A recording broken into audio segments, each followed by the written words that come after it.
à tous, nous sommes ensemble pour notre émission politique. Ce soir, je reçois Cédric Cornet, qui est le maire de la commune du Gosier, mais il est aussi le président de la CARL, donc de la communauté d'Aglo. Avec lui, nous ferons un petit tour complet du Gosier, mais aussi de sa fonction au niveau de la CARL. Cédric Cornet, bonsoir et merci d'être avec nous. Bonsoir, bonsoir aux téléspectateurs et téléspectatrices de Canal 10, bonsoir à la Guadeloupe et plus singulièrement aux habitants de Gosier, Sainte-Anne, Saint-François et Désirade. Cédric Cornet, vous êtes le président, le nouveau président de la CARL. Est-ce que on peut dire que vous étiez le plus à même d'assurer cette fonction, cette mission qui vous a été confiée? Je pense qu'il y avait deux candidats, il y avait deux programmes, il y avait deux énergies différentes, il y avait deux bilans, puisqu'il y en avait un qui était déjà en place et que le bilan n'était pas satisfaisant. Et lors des réunions de négociation entre les quatre maires, les trois maires ont exprimé clairement que le bilan n'était pas bon et qu'il fallait un changement. Bon, M. Baptiste a insisté, il a été au forceps pensant que la majorité aurait voté pour lui. Mais nous, on lui avait dit dès le début on n'était pas satisfait de ce qui avait été fait pendant ces 5 premières années. Et on lui avait dit clairement qu'on voulait un changement. Après, libre à lui de ne pas avoir voulu nous rejoindre. Mais nous, on avait été clair dès le départ que le changement devait avoir lieu. Et la population de la Guadeloupe a voté pour un rajeunissement, pour un renouvellement de la classe politique. Il était l'un des derniers à se maintenir. Il est passé de peu à Sainte-Anne. Alors on lui avait dit de venir rejoindre le renouveau. Il n'a voulu faire une session. Libre à lui. Nous, on a travaillé ensemble et avec le maire de Désirade et son équipe, avec le maire de Saint-François et son équipe, avec Madame Sinivassin de Sainte-Anne et mon équipe au service de la population du Gosier, le conseil municipal, et même M. Patrice Pierre-Justin, Mme Nadia Sidini. Nous constituons une majorité de travail pour développer les grands projets de la CARL. Alors justement, n'avez-vous pas l'impression, Cédric Cornet, d'être au cœur de futurs combats régionaux? Ah, moi je pense que déjà, c'est quand les élections régionales? C'est l'année prochaine.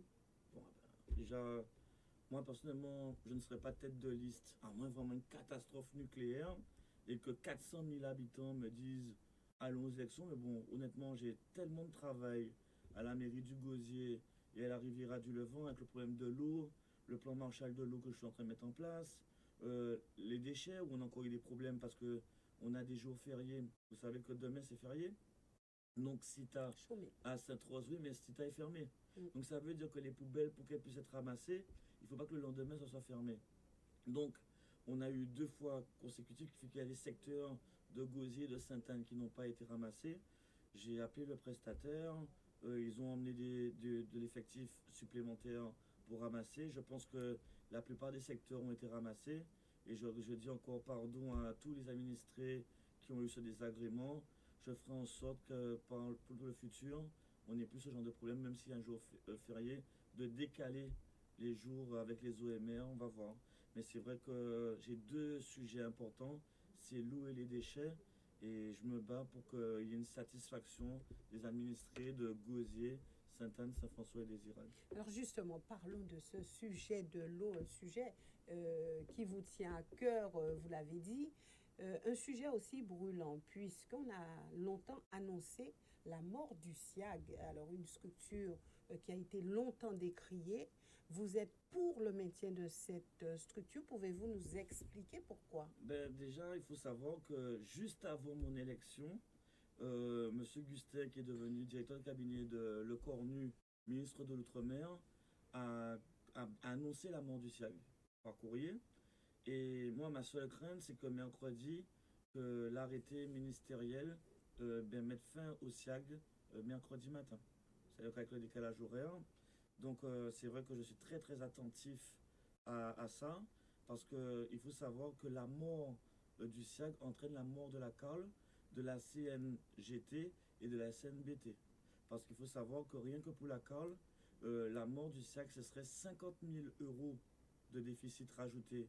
Alors que nous avons 50 000 euros? 50 000 euros, alors que nous avons en trésorerie en moyenne 5 000 euros. Donc ça voudrait dire moins 45 000 euros. C'est-à-dire, et sans compter 100 emplois à rajouter aux 100 emplois existants. Et ça voudrait dire, dans 4 mois, je ne suis plus président et que les 100 employés qui arrivent et ceux qui sont déjà là seraient au chômage. Donc c'est vrai que mon combat, il est de sauver les 100 employés de la CARL, les employés du SIAG, les employés de CNGT et les employés de CNBT. Donc il faut bien comprendre que l'enjeu, il est immense en termes de destruction d'emplois. Donc je suis obligé en tant que président, en tant que personne qui a envie que ça se règle, de mener tout le combat possible, de mettre toute mon énergie pour qu'on n'ait plus ce genre de problème de l'eau, notamment la dissolution du SIAG. Et la meilleure façon, c'est de créer une SMO, un syndicat mixte ouvert, avec toutes les EPI qui veulent. Et j'appelle M. Jalton à nous rejoindre, car aujourd'hui, c'est le seul qui hésite. Donc j'ai envie de lui dire, Eric... Alors, vous parlez de structure unique. Oui, c'est ça. Mais le problème, c'est que... Alors, demandé depuis bien longtemps. Oui. Alors, c'est 50 millions d'euros. D'accord, je préfère. C'est 50 millions. Oui. Désolé, je suis un peu fatigué, la journée a été longue. Voilà, c'est 50 millions. Mais en gros, aujourd'hui, j'ai envoyé un courrier. Bon, peut-être qu'il est un petit peu... Il était un petit peu... Mais il faudrait qu'on est dans l'urgence. On est vraiment dans l'urgence. Je veux lui dire à mon ami Eric qu'on a vraiment besoin de son aide, qu'on a besoin que Cap Excellence et Eau d'Excellence rejoignent cette SMO pour sauver l'emploi du SIAG, mais surtout que nos collectivités ne meurent pas dans 4 mois. Donc c'est vrai que... Alors quelle est la différence? Qu'on puisse bien vous suivre, puisqu'on sait que le gouvernement a appelé de ses voeux cette structure unique. Beaucoup d'élus aussi sont pour une structure unique. Alors, quelle est la différence entre ce que vous proposez aujourd'hui et la structure unique qui était annoncée depuis quelques années maintenant? Le problème, c'est que, par exemple, la volonté de Cap Excellence, c'est de pouvoir créer cette structure unique sans la dette. Ça voudrait dire que nous, CARL, CNGT et CNBT, on devrait prendre nos responsabilités, alors que la ville des Abîmes, la ville de Bemao, Cap Excellence sont créanciers, ils doivent de l'argent à hauteur de 10,8 millions et ils ne veulent pas payer, ou du moins ils n'ont pas encore payé. J'espère que peut-être avec cette émission télé, ils vont payer. Grand Sud Caraïbes doit près de 9 millions d'euros. On a invité M. Abelli, bon, il s'est excusé, il n'a pas pu venir aujourd'hui.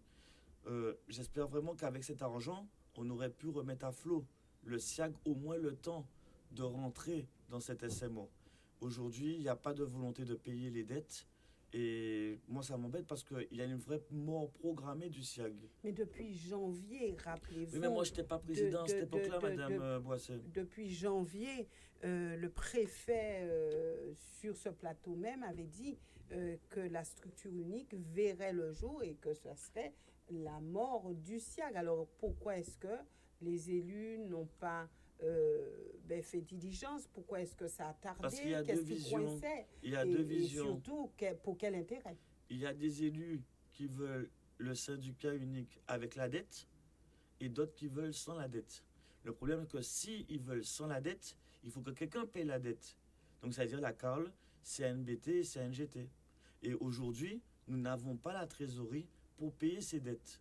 Et nous n'avons pas la trésorerie pour récupérer ces employés supplémentaires.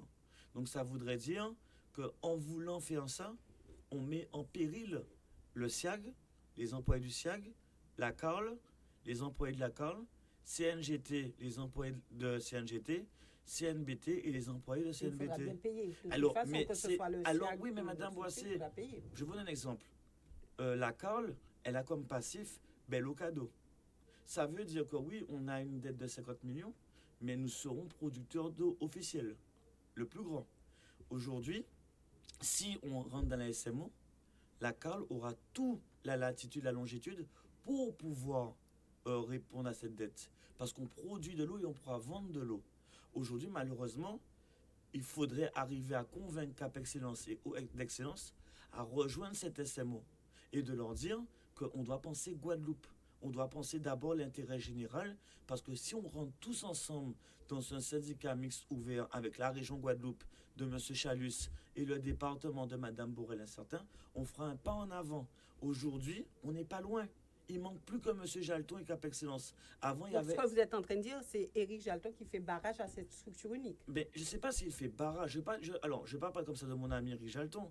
Je vais plutôt dire que peut-être qu'il avait déjà un plan avec Haut de Guadeloupe.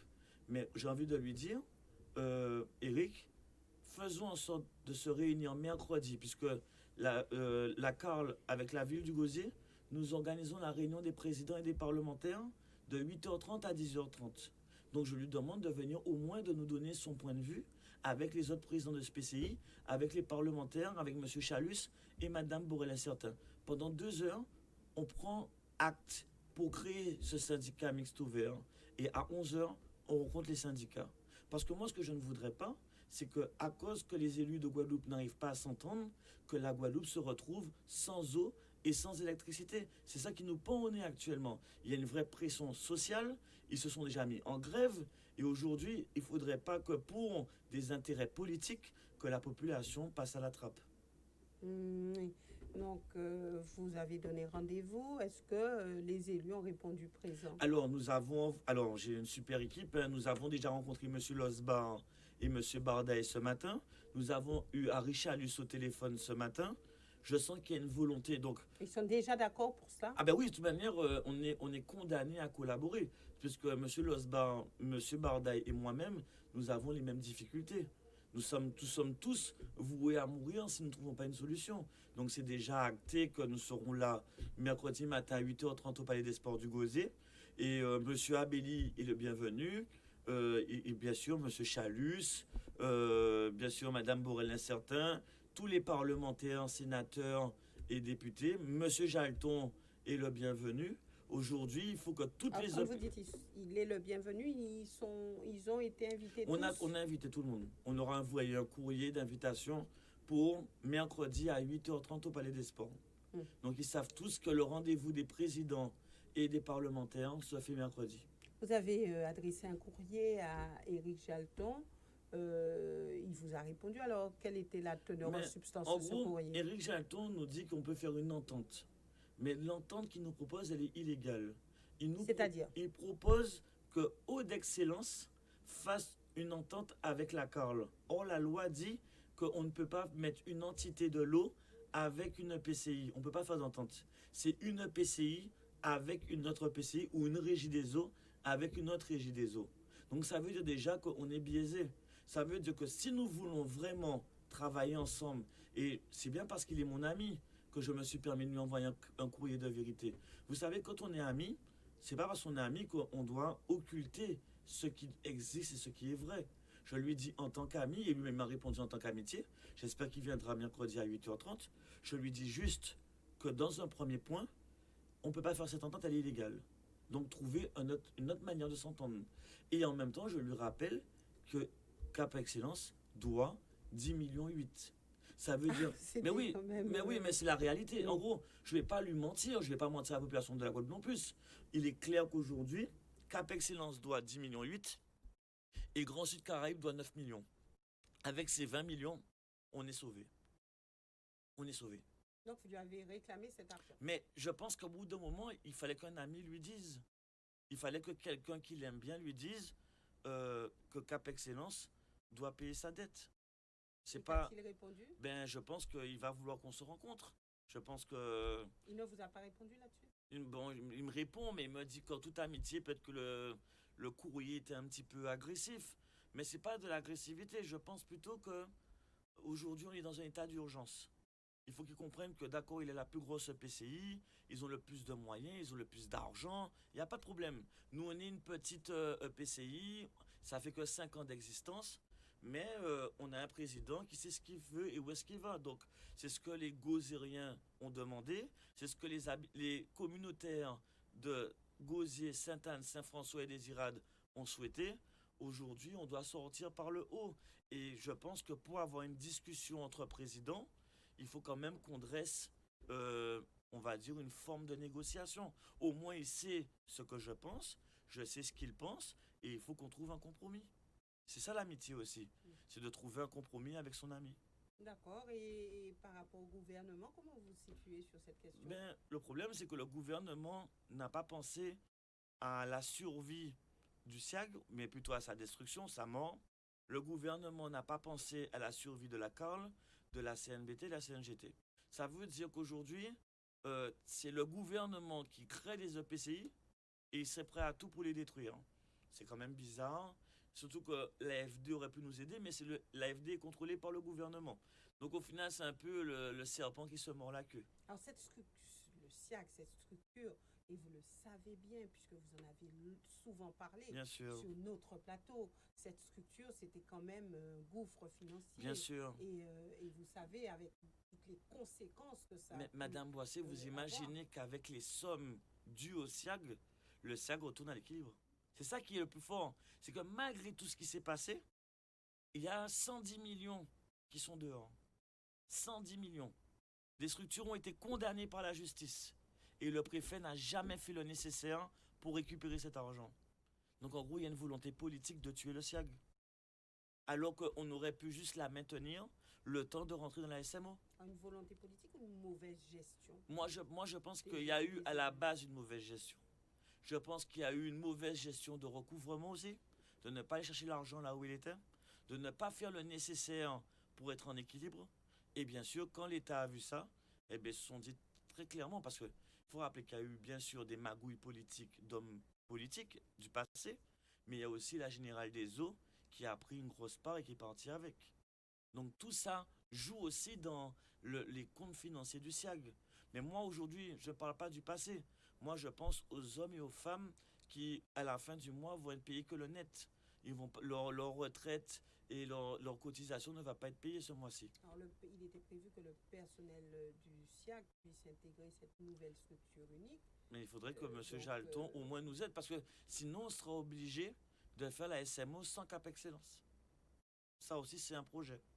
C'est-à-dire que, je le redis, tant que jusqu'à mercredi 18h30, j'ai espoir que toutes les EPCI fassent partie de la SMO. Mais si Cap Excellence refuse, on sera obligé de créer une structure sans Cap Excellence. Donc il y aura Cap Excellence d'un côté. Et les autres EPCI de l'autre côté. Parce que nous, on doit s'occuper des emplois, les emplois du SIAG, les emplois de la CARL, de CNGT et de CNBT. Alors au-delà des emplois, vous savez bien que cette population demandait à ce qu'il n'y ait pas une disparité au niveau du prix c'est pour ça, de l'eau. C'est pour ça que je tends la main à Eric Jalton. La gestion doit être une gestion transparente avec justement toutes ces associations de l'eau à l'intérieur. Oui. Pour que chacun soit entendu. Alors moi, il n'y a pas de problème pour ça, c'est ma volonté.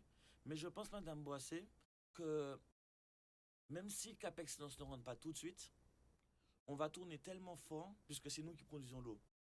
Tôt ou tard, Cap Excellence rentrera. Parce qu'il faut savoir que l'eau cadeau, la moustique est vers nous, c'est nous. Cap Excellence ne produit pas d'eau. Qu'est-ce qui a coincé jusqu'ici, puisque vous dites on va tellement cartonner que Cap Excellence sera obligé d'être avec nous? Ce qui a coincé, c'est qu'il y avait encore 3 EPCI qui ne voulaient pas la SMO. À présent, il ne reste plus qu'une seule. Donc là, ça se débloque. Le fait que les présidents ont changé, il y a une nouvelle donne qui se fait maintenant en 2020. Donc ça veut dire à nous, que ce soit dans les déchets, que ce soit dans l'eau, de démontrer à Cap Excellence que sans eux, on peut faire mieux. Et à ce moment-là, Cap Excellence sera obligé de nous rejoindre. Donc c'est une épreuve de force. Mais de toute manière, Madame Boissé, la politique, c'est toujours une épreuve de force. Rien ne se fait facilement. Donc on est obligé d'aller au combat pour l'intérêt général, pour sauvegarder les emplois et pour pouvoir donner de l'eau en quantité et en qualité à la population de la Guadeloupe. Alors justement, est-ce que l'objectif final, ce sera que les Guadeloupéens aient de l'eau en quantité et en qualité? Mais Madame Boissé, c'est ça une SMO. Le fait d'avoir un syndicat mixte ouvert, on a plus d'argent, on a plus de moyens pour réparer les réalisations. Et vous savez que moi, mon projet en tant que président de la CARL, c'est que de belles cadeaux qui nous appartient jusqu'à Désirade, eh bien, qu'il n'y ait pas de problème d'eau, puisque Gosier et Saint-François, et c'est pour ça que Gosier et Saint-François se sont associés, c'est nous qui avons été le plus touchés par le Covid-19, et c'est nous qui avons les plus gros problèmes d'eau. C'est Gosier et Saint-François. Donc c'est normal que M. Pancrel et moi-même, on travaille ensemble pour régler ces problèmes majeurs qui touchent notre collectivité.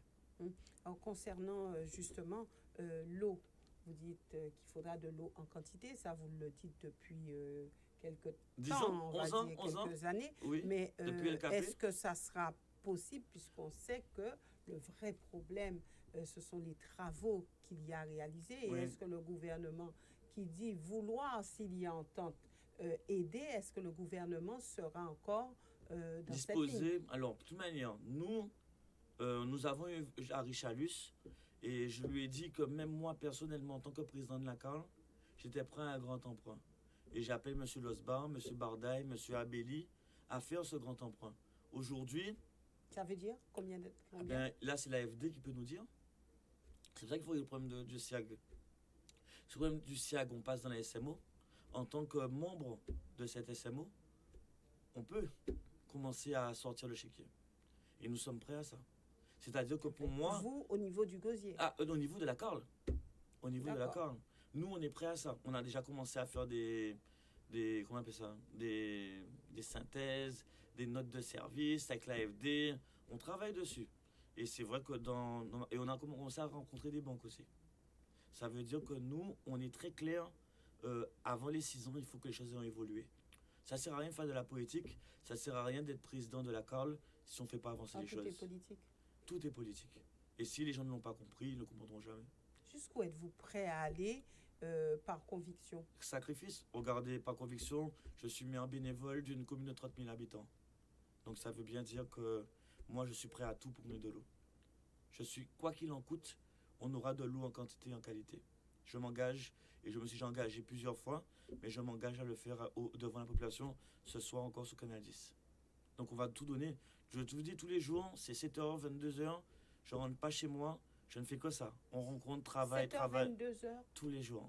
Et en gros, je dors quasiment à la mairie du Gosier. Ou sinon à la Que CARL. faites-vous alors à la Eh mairie bien, du c'est Gosier? réunion, travail. C'est que ça. Dossier, réunion, soit avec mon équipe, soit avec des partenaires, soit avec des maires, soit réunion de majorité de la CARL, soit réunion de majorité municipale. Nous sommes vraiment dans un travail acharné. Et ça, j'ai l'impression que ça fait 10 ans que je suis à la CARL et la ville du Gosier. C'est un travail de fond. Parce qu'il y a tout à faire. Est-ce que vous êtes celui qui, le maire et le président de la CARL, qui est prêt à dire oui, souvent oui? Non, je suis plutôt celui qui veut collaborer. Je remercie M. Losbar qui fait un travail formidable. Je remercie M. Bardaï qui fait un travail formidable. Et je remercie M. Chalus qui nous accompagne dans ce combat. Et j'espère qu'ils vont continuer à être dans cette ligne directrice. Et j'espère que mon ami Eric et mon ami Abelli emboîteront le pas pour un vrai changement en Guadeloupe. Donc mercredi, nous aurons Mercredi cette 8h30. décision. Mercredi 8h30. Et je pense qu'à 10h30, lorsque les présidents et les parlementaires auront bien conversé, on sortira avec un document. Mais nous serons aussi présents et puis vous aurez à cœur certainement de revenir pour la suite de cette affaire puisque l'eau c'est la vie, mais les Guadeloupéens sont très attachés Et je le sais. à ce problème Je le et nous sais. verrons un petit peu si vous avez réussi, Mais ils peuvent Cédric compter sur ma Cormier, à détermination. faire avancer ce dossier de l'eau en Guadeloupe. Ils peuvent compter sur ma détermination, mon énergie, mes compétences et celles de mon équipe et des maires qui m'accompagnent et des présidents d'agglo qui m'accompagnent. Et bien sûr, des présidents de collectivités et des parlementaires. Merci Cédric Cormier d'être venu sur ce plateau afin de nous informer sur les avancées concernant cette structure unique ou pas, en tout cas concernant vos ambitions sur les avancées futures. Merci d'avoir été là. Merci aussi à vous téléspectateurs de nous avoir suivis. Nous nous retrouvons demain pour une autre émission politique. Excellente soirée à tous.